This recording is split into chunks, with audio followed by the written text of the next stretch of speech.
So we released a report which highlighted the climate injustice which happens to match the injustice within the world of rugby. And this is in the news at the moment because we are in the middle of the Rugby World Cup.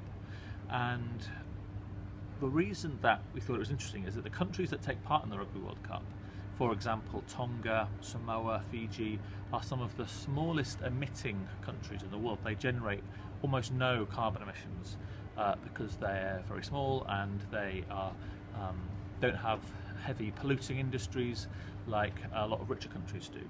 And you also have countries in the World Cup like Australia, Canada, Japan, USA, and lots of European countries which are very high emitters per capita, so per person. And so you have this kind of interesting imbalance between those countries which are responsible for climate change and those countries which aren't responsible but are suffering the consequences of climate change. So Tonga, Samoa and Fiji are all very vulnerable to sea level rise because they're low-lying island nations, and they suffer from storm surges and hurricanes and storms in the Pacific, and so they're really on the front lines of climate change, and yet they have nothing to kind of contribute to that. And this maps actually, funnily enough, onto the injustice within the rugby world, where a lot of the best players in the world come from those same Pacific Islands. Jonah Lomu was a famous Tongan winger who then played for New Zealand.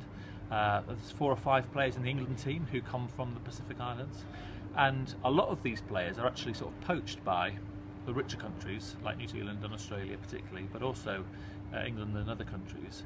And very little compensation or any financial support is given to those small islands, despite that being the kind of cradle for some of the best rugby players in the world.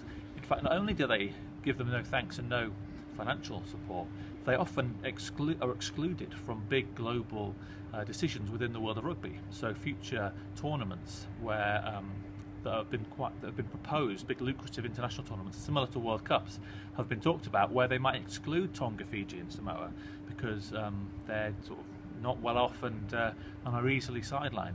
So there's an element of injustice in both the rugby world and the climate world that kind of is captured by this World Cup.